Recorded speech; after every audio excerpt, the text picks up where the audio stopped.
Hola, soy el hermano Contreras y voy a compartir un poco de mi estudio personal de las escrituras, en este caso de José Smith Historia.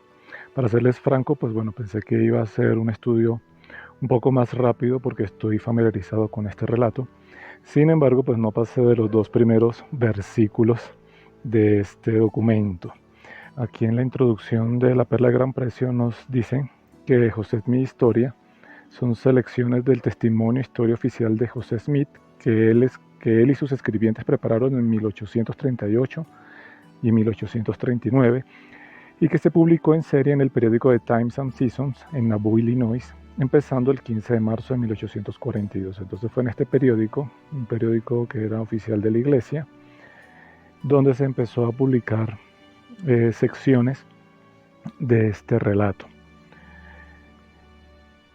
Lo que me llamó bastante la atención al principio es en estos primeros versículos es que exponen como una especie de justificación del por qué están haciendo esta publicación y empieza así: debido a las muchas noticias que personas maldispuestas e insidiosas han hecho circular acerca del origen y el progreso de la Iglesia de Jesucristo de los Santos de los últimos días, con las cuales sus autores han intentado combatir su reputación como iglesia y su progreso en el mundo, se me ha persuadido a escribir esta historia para sacar del error a la opinión pública y presentar a los que buscan la verdad los hechos tal como han sucedido. Entonces aquí me llamó bastante la atención qué es lo que estaba ocurriendo, quiénes eran esas personas mal dispuestas e insidiosas que estaban haciendo estaban como difamando a la iglesia, y quiénes habrán sido los que persuadieron al profeta José Smith a escribir una historia como oficial con el fin de aclarar aquellas malas interpretaciones.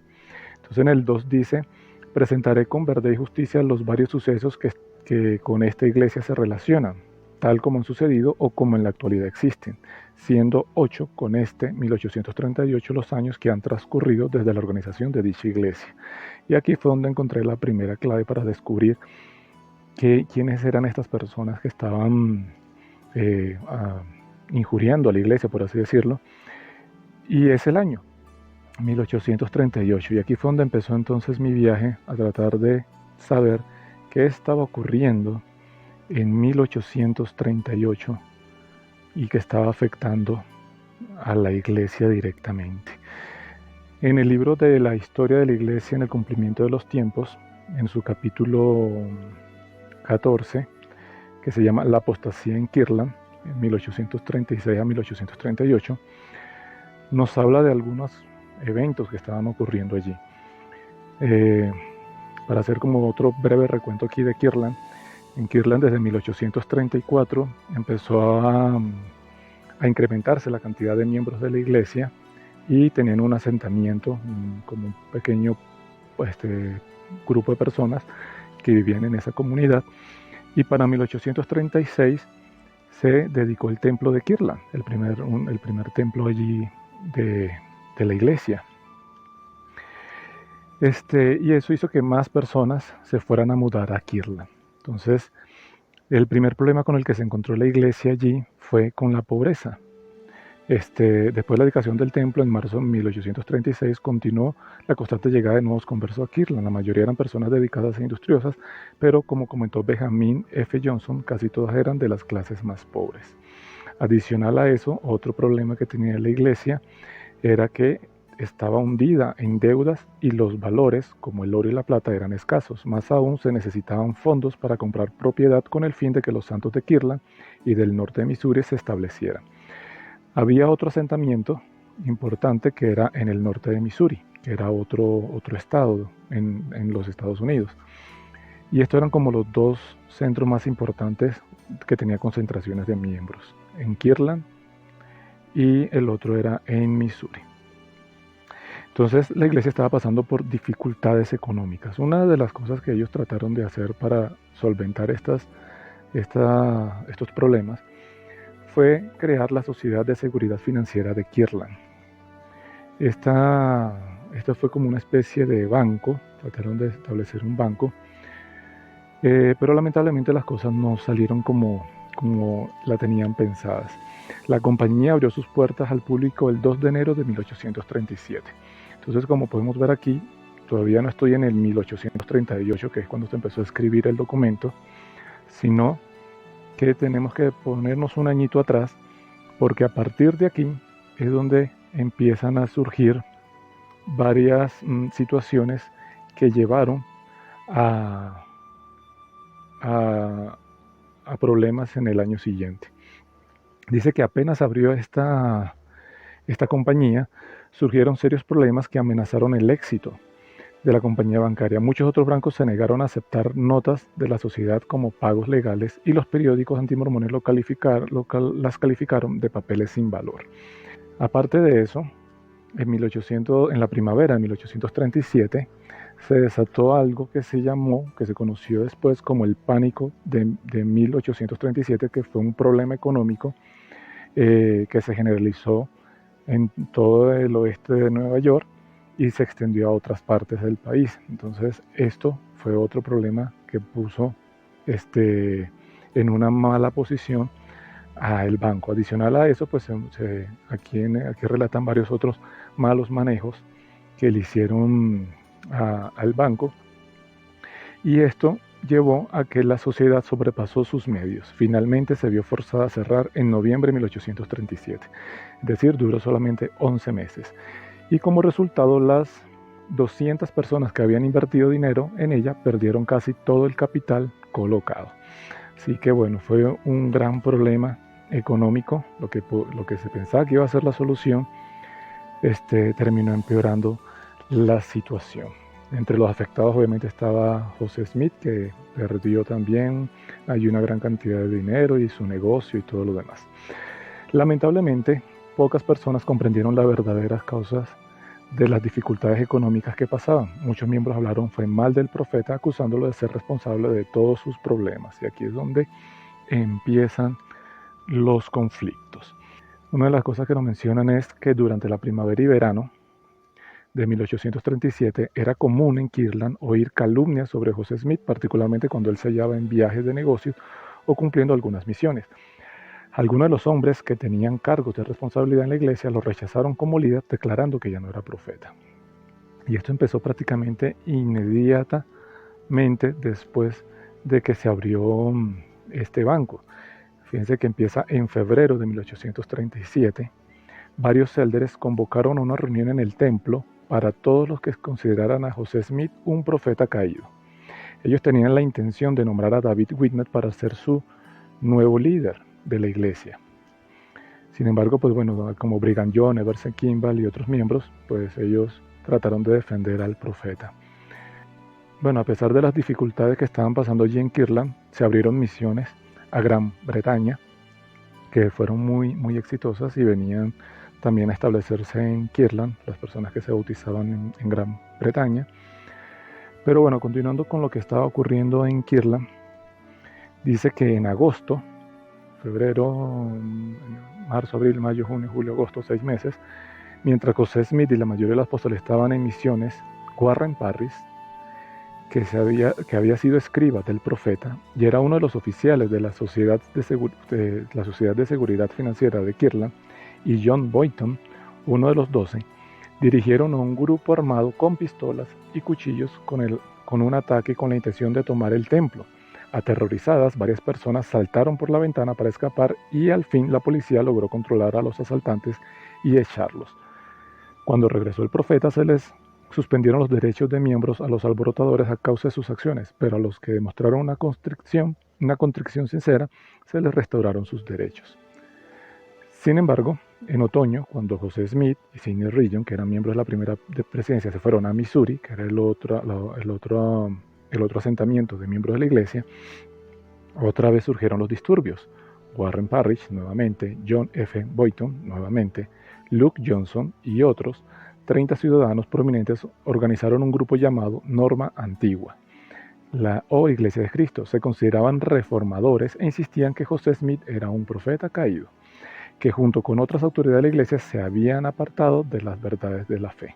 El grupo pretendía derrocar a la iglesia y tomar el templo, pero continuar enseñando casi todas las doctrinas de la iglesia, al mismo tiempo que rechazaban el libro de Mormón y desacreditaba a José Smith y al sacerdocio. Entonces ya por aquí podemos ver lo que estaba ocurriendo. Este grupo de personas,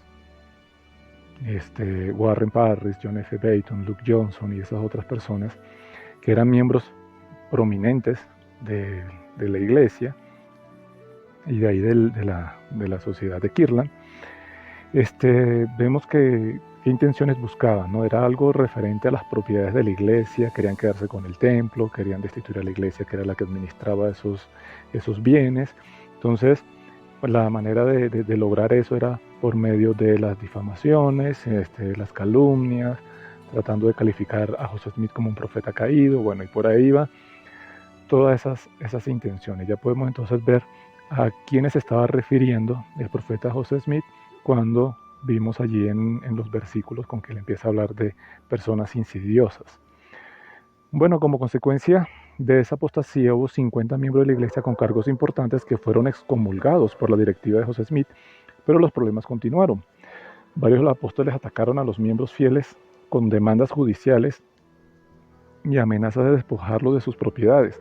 Los enemigos de los mormones agregaron su contribución, boicoteándolos, aislándolos y negando empleo a los miembros que pertenecían leales al profeta y a la iglesia. Todo esto está ocurriendo en el año de 1837. Un historiador relata allí que entre noviembre de 1837, es decir, después que se disuelve este banco, y en junio de 1838, unos 200 o 300 santos de Kirtland se apartaron de la iglesia. Esa cantidad representaba del 10 al 15% de la totalidad de los miembros que había allí. Entonces imagínense el gran problema que estaba ahí en la comunidad de Kirtland y que tenía que ver con los problemas financieros y los intereses personales de cierto grupo de personas que estaban allí. Finalmente, y ahora sí entramos a enero de 1838, Luke Johnson, que era uno de estos apóstatas que estaban en rebelión contra el profeta, pero que simpatizaba con José Smith, le advirtió que había un complot para asesinarlo. Es decir, que Luke Johnson ya hasta ahí como que le pareció que las cosas estaban saliendo de control. Así que esa noche el profeta y Sidney Rigdon huyeron hacia el oeste montados a caballo, y sus enemigos los siguieron a través de más de 300 kilómetros, y a veces llegaron a estar hasta en el mismo edificio, tan cerca que los hermanos oían sus maldiciones y amenazas desde el cuarto vecino. Emma Smith, que era la esposa del profeta José Smith, con los hijos de ambos se reunió con su esposo en el camino y después de una jornada sumamente dificultosa, en marzo de 1838 llegan a Missouri. Todo lo que ocurrió en Kirtland en 1837 terminó con que el profeta José Smith, Sidney Rigdon, tuvieron que huir de Kirtland hacia Missouri para evitar que el profeta fuese asesinado. Con la llegada del profeta José Smith a Missouri, pues poco a poco los hermanos que vivían en Kirtland, que apoyaban al profeta, también fueron echados de allá, fueron perseguidos, bueno, como vimos, eran bien boicoteados. Y nos dice aquí que la mayoría de los miembros lo siguieron más tarde ese mismo año. Durante el transcurso de 1838, varios hermanos que vivían en Kirtland se fueron trasladando a Missouri. No hubo una decisión definitiva de abandonar Kirtland, pero era claro que el centro de la iglesia había pasado a ser entonces el norte de Missouri. Sin embargo, pues en Missouri, los hermanos que habían estado viviendo allí desde más o menos desde 1833-1834, ya habían tenido problemas con sus vecinos, los residentes originales del condado de Clay, debido a que ellos habían llegado allí con la intención de que eso fuera, que no fuera una situación permanente, sino que fuera algo transitorio. Sin embargo, pues pasaron los años, ya tenían más o menos 5 años de establecidos allí y no se iban. Entonces, los residentes originales del condado de Clay tenían el temor de que los mormones se quedaran allí para siempre. Entre las cosas que los residentes originales se oponían a que los mormones se quedaran en su territorio eran los siguientes. Decían, la primera razón es porque eran pobres. Lo segundo es que sus diferencias religiosas con los demás provocaban prejuicios. Tercero, que sus costumbres y sus dialectos del este resultaban foráneos para la gente del lugar. Cuarto, que se oponían a la esclavitud. Y quinto, que creían que los indios eran un pueblo escogido de Dios. Entonces, debido a estas ideologías que tenían los mormones, para la gente del condado de Clay les resultaba como incómodo tenerlos allí. Durante todos estos años, pues los roces fueron incrementándose y para 1838, cuando empezaron a venir más miembros al condado de Clay, pues las preocupaciones con sus vecinos se incrementaron muchísimo, lo que hacía que los ánimos estuvieran muy, muy caldeados. Sin embargo, bueno, mientras el profeta estuvo allí, como les dije, él empezó a poner muchas cosas en orden de la iglesia en esa comunidad, en Far West. Nos dice aquí que el profeta pasó las 3 semanas siguientes visitando a los santos del condado de Caldwell y enseñándole los principios del Evangelio. Luego, con la ayuda de Sidney Rigdon, se embarcó en el formidable proyecto de escribir una historia de la iglesia desde el principio, la que había escrito John Whitmer. El primer historiador de la iglesia estaba incompleta y no se hallaba disponible entonces. La historia de José Smith, con los primeros acontecimientos de la restauración, tal como se halla ahora en la Perla de Gran Precio, es producto de esa labor que comenzó en abril de 1838. Entonces, cuando el profeta llegó aquí a Missouri, con la ayuda de Sidney Rigdon, es que empezaron entonces a escribir José Smith Historia, que es el libro que estamos leyendo esta semana. Entonces aquí ya encontramos cuáles fueron el contexto en el que se decidió empezar a escribir este libro.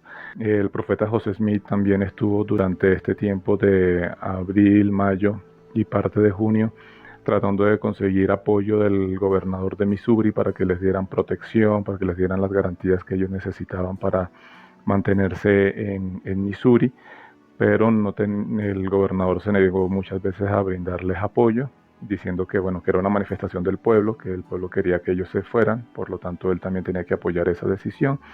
Así que todas esas cosas fueron, por así decirlo, fueron en vano, y los santos tenían que como protegerse solos, ¿no? A pesar de todo este panorama con los vecinos, adentro de la iglesia, pues las cosas se estaban como organizando. Y nos dice aquí que aun cuando los santos estaban en el norte de Missouri eran optimistas, también tenían motivos para sentir aprensión. Después de haber sufrido persecución y malos tratos durante 7 años, es de comprender que no tuvieran paciencia para tratar con los disidentes que vivían en Far West. Durante el periodo de abril a junio, entre los asuntos que el profeta José Smith trató, también hubo varios consejos disciplinarios a hermanos prominentes de la iglesia, debido a malos manejos y algunas conductas inapropiadas. Y estos hermanos, pues a pesar de haber sido excomulgados de la iglesia, pues seguían viviendo ahí en Far West. Uno de los primeros que manifestó este inconformismo con los disidentes fue el hermano Sidney Rigdon, quien pronunció un vehemente discurso conocido con el título del Sermón de la Sal. Este discurso lo pronuncia en junio. En este él compara a los disidentes con la sal que perdió su sabor y que no sirve para nada y que debe ser echada fuera y hollada por los hombres. Entonces la insinuación del discurso era que se debía echar a los disidentes de en medio de los santos. Este discurso pues caló entre los hermanos que viven en esa comunidad, y justamente para ese mismo entonces se formó una sociedad secreta organizada por un hombre que se llamaba Samson Abar, al que le dieron el nombre de los Danitas. Esta organización, que no era obviamente de la iglesia, sino que era como una organización civil, pero de miembros de la iglesia, ellos también tenían ese mismo sentir de quererse proteger, después de tantos años de que no consiguieran protección por ningún medio legal. Ellos tenían en su afán defender a la iglesia. Los danitas se juramentaron para proteger los derechos de los santos contra los que consideraron como amenazas tanto dentro como fuera de la iglesia. Muchos de ellos habían visto la manera en que la disensión había destruido la comunidad de Kirtland, habían puesto a José y a los demás en riesgo de los ataques del populacho y habían puesto en peligro los ideales de Sion. Juntos se comprometieron a proteger la comunidad en Far West contra cualquier amenaza similar. Estos hermanos pues también cometieron algunos excesos, ya que estaban dispuestos a proteger por completo la iglesia y a la comunidad de los mormones. Y pues también crearon alguna mala reputación con los vecinos de Missouri. Empezaron a hacer rumores de que ellos que cometían ciertos delitos, cuando pues no eran ciertos, pero algunos se los atribuían eh, de manera de manera falsa, pero pues bueno, al estar ellos conformados, pues era fácil acusarlos de cualquier cosa también. Bueno, con el discurso del presidente del Elder Sidney Rigdon y esta comunidad danita, a los hermanos disidentes que estaban ahí viviendo en Far West, les llegó un documento, a los hermanos específicamente a estos, a Oliver Cowdery, David y John Whitmer, William H. W. Phelps y Liam Johnson, les llegó un documento en el que se les daba como un tiempo para abandonar Far West. Entonces, por medio de amenazas, a ellos los expulsaron de la comunidad completamente. Entonces ya por aquí muchos ánimos empezaron a aumentar, muchos inconformismos, rumores que llegaron a los vecinos de Mississippi. Adicional a eso, Sidney Rigdon también en julio, al mes siguiente, durante la celebración del Día de la Independencia de los Estados Unidos, pronunció otro discurso con bastante fuerza, hablando sobre la libertad.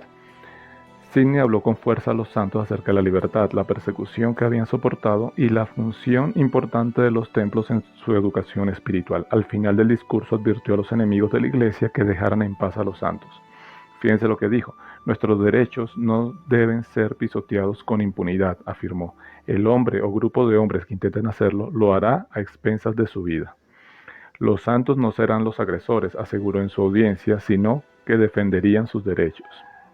Citan aquí: aquel populacho que viene a perturbarnos, exclamó, causará entre ellos y nosotros una guerra de exterminación, ya que los seguiremos hasta que la última gota de su sangre se derrame o hasta que nos exterminen.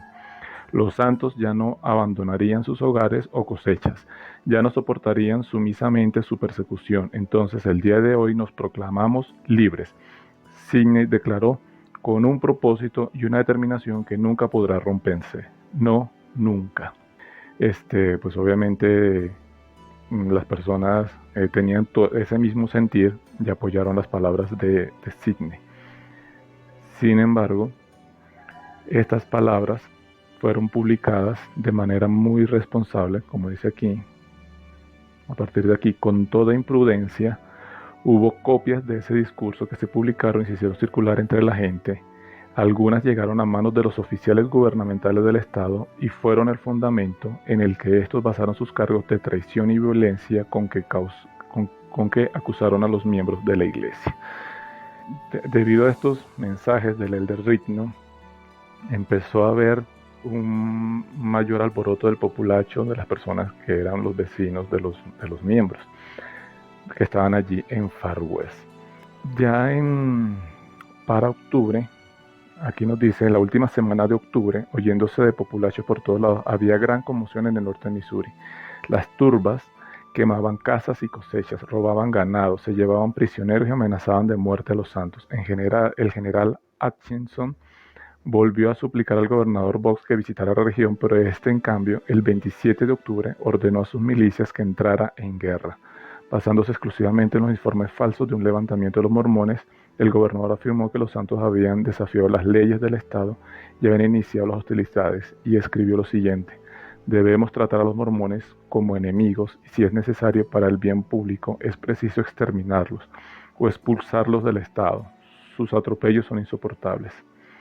Para entonces la opinión pública se oponía con tal fuerza a los santos que aún los que sabían la verdad no se atrevían a ponerse abiertamente de su lado. La orden de exterminio del gobernador Boggs se apoyaba en la voluntad popular y era una expresión de ella. Entonces, para finales de octubre se dicta la orden de exterminio contra los mormones. Esto hizo, bueno, que aquí, como dice aquí el título, el primer ataque fue a una comunidad que se encontraba en House Mill, donde hubo un poco más de una docena de muertos. Y a la par, mientras estaba ocurriendo eso en House Mill, hubo un sitio en Far West. Mientras ocurría todo esto, las fuerzas militares enemigas de los mormones continuaban reuniéndose alrededor de Far West en preparativos para atacar la ciudad. El miércoles 31 de octubre, las fuerzas enemigas superaban la de los santos en una proporción de 5-1. Ninguna de las partes quería iniciar la batalla, así que pasaron el día en espera y tratando de decidir lo que debía hacer.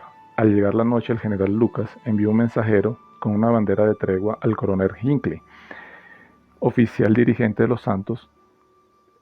Lo recibió y en secreto aceptó una propuesta del general Lucas por la que exigía que ciertos líderes se entregaran para someterse a juicio y a castigos, que se confiscaran las propiedades de los mormones para pagar los daños causados por los disturbios y que el resto de los miembros entregaran las armas y abandonaran el estado.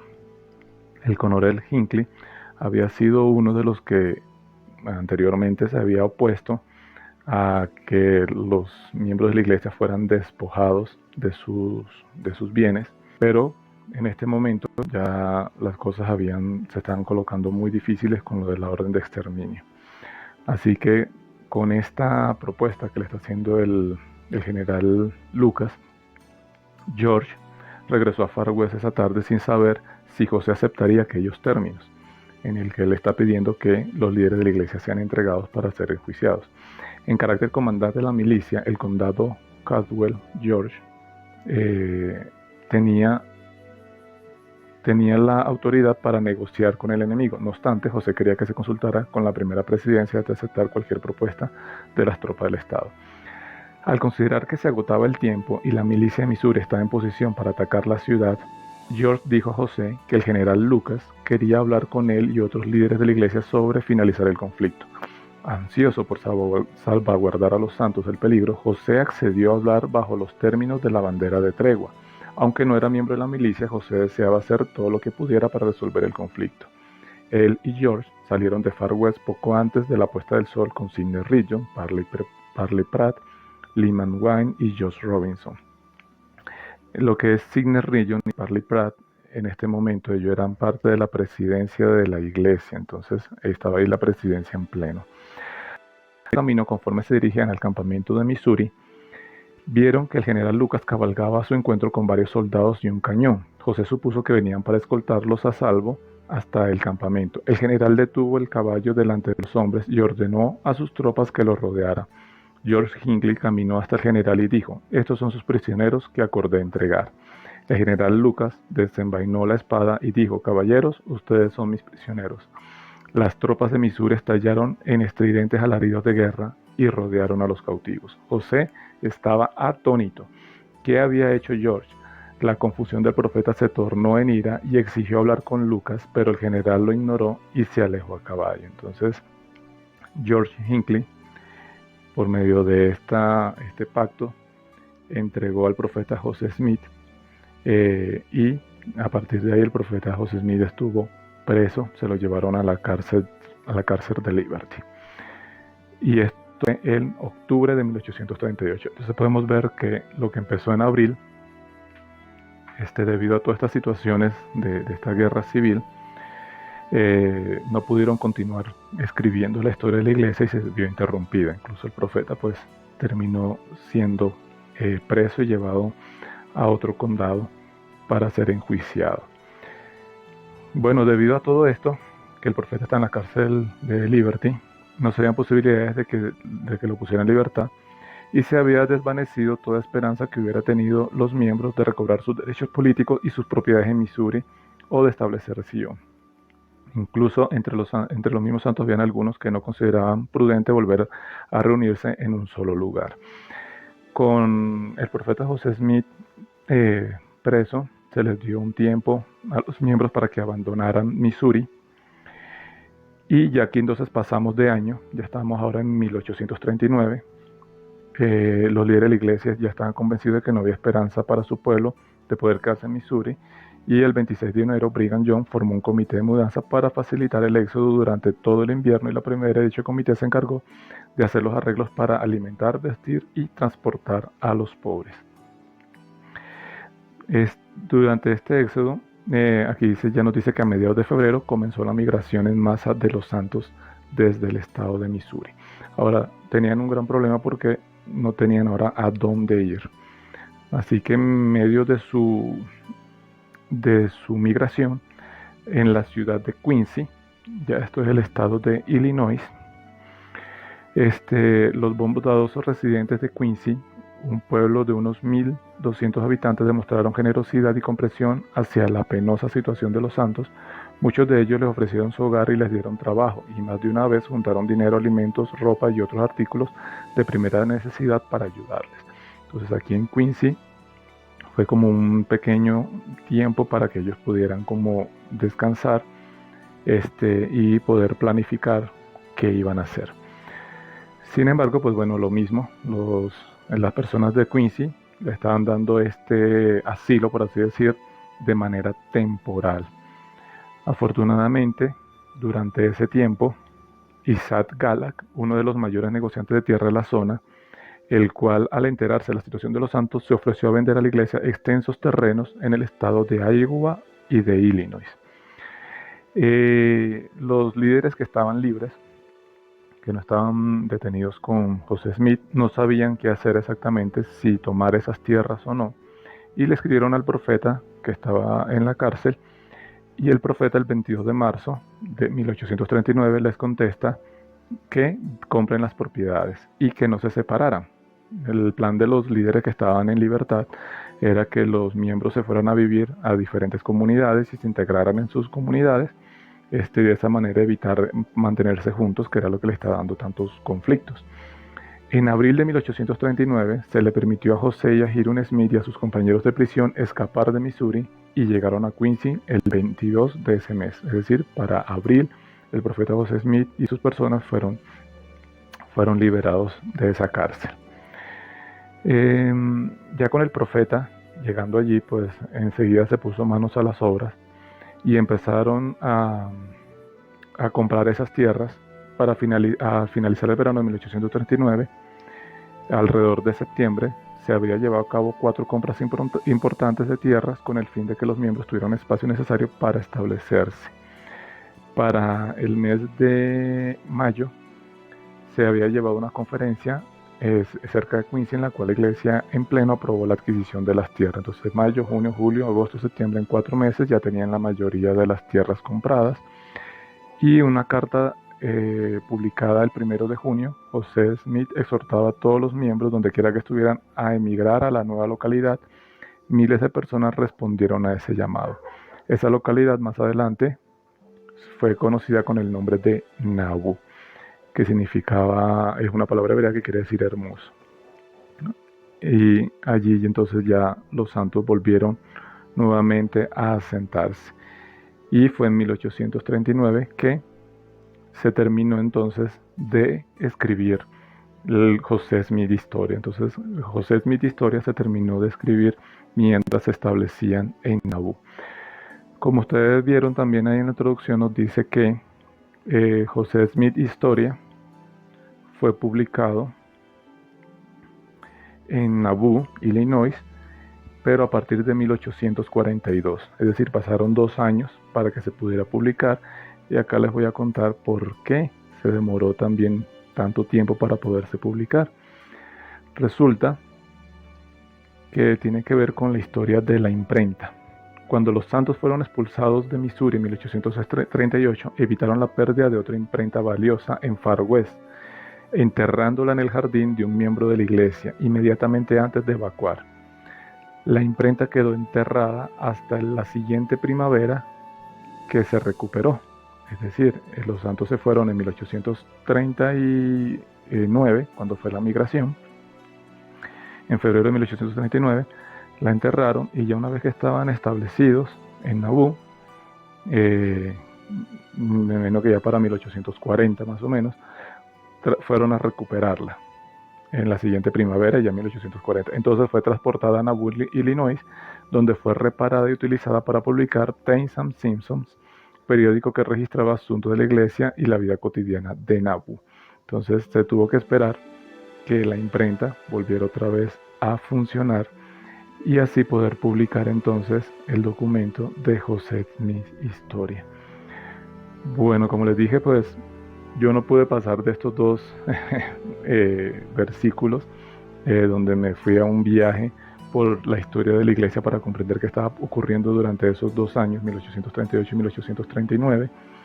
Y teniendo esto en mente, pues para mí ahora va a tener un significado muy diferente las palabras que están aquí relatando, el propósito que tiene este documento de la primera visión, que se convirtió en la versión oficial de la primera visión del profeta José Smith y de parte de la historia de la iglesia.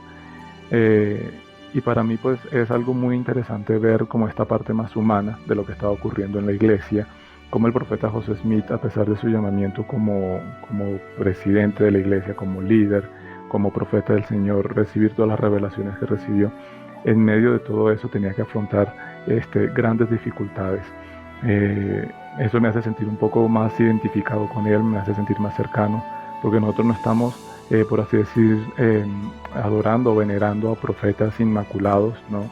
Estamos hablando que nosotros estamos admirando a profetas que desde su debilidad, como leímos en Doctrina y Convenios 1, el Señor manifiesta su poder y lleva a cabo sus propósitos. Entonces eso me hace sentirme a mí también bastante identificado, porque yo como un hombre común y corriente, con mis debilidades, también puedo llevar a cabo esos propósitos del Señor que me ha dado a mí como padre, como esposo, como miembro de la iglesia, como santo, como sacerdote. Y bueno, esto es lo que quería compartir con ustedes de mi estudio personal de las Escrituras. Así que cuéntame, ¿y tú qué has aprendido del estudio de tus Escrituras?